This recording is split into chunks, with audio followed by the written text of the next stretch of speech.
La guerre ne commence pas en 2022, c'est pas vrai. C'est un mensonge éhonté. Donc la guerre commence évidemment en 2014 et c'est une catastrophe de ne pas avoir appliqué les accords de Minsk. Mais l'agression Aujourd'hui, a on été se retrouve dans une jusqu'à Kiev en situation... 2022. Mais Ça a attendez, été quand la on a volonté perdu la de guerre, on mettre le en place paye. un pouvoir fantoche en Ukraine. L'Ukraine a perdu la guerre aujourd'hui. Et si on ne fait pas la paix, de toute façon, ce qui se passera, je vais vous le dire, ce qui va se passer, c'est pas très compliqué à comprendre.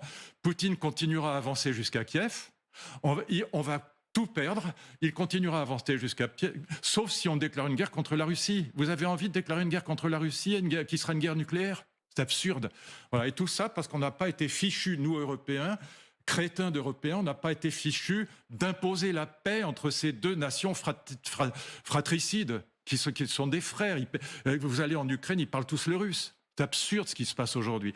La paix est la seule solution. Et je dis ça, je ne suis pas munichois ni défaitiste. De toute façon, j'ai 75 ans, c'est pas moi qui partirai faire la guerre, ni vous. Exactement.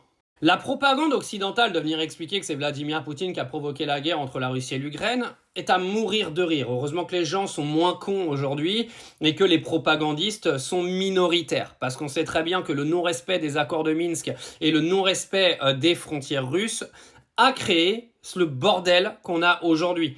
Le non-respect du territoire russe, la menace existentielle qu'il y avait envers les Russes, ont fait que les Russes ont dû attaquer l'Ukraine. La menace de dire que l'Ukraine doit faire partie de l'OTAN pour augmenter l'influence de l'OTAN par rapport à la Russie est un scandale.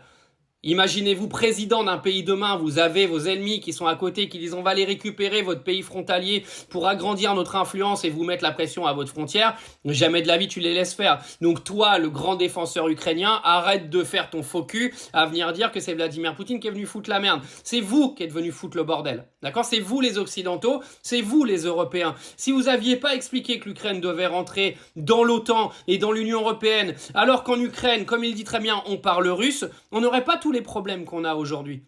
Vous vous foutez de la gueule du monde et vous essayez de faire croire à travers de l'émotion, du bombardement russe. Ok, c'est un drame ce qui se passe parce que les Ukrainiens, ils n'ont rien demandé à personne. La population, comme d'hab, elle subit. D'accord?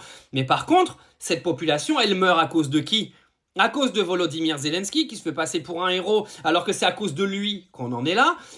C'est hallucinant cette situation en vrai. Mais vous allez continuer à essayer de berner les gens jusqu'à quand? La situation, elle en est là, les gens y meurent à cause de qui? À cause de l'Occident, à cause de la politique américaine de Joe Biden, qui a en gros forcé l'Ukraine aujourd'hui à aller au front avec la Russie pour en gros tuer quasiment l'intégralité de leur population. Et c'est pas terminé, heureusement que Trump il met un petit peu le pied sur le frein, quoi. Hein. Mais par contre, c'est Macron qui a pris le relais. Et c'est nous qui allons le payer, parce qu'on le paye déjà économiquement, mais à un moment donné, on va le payer militairement, croyez-moi.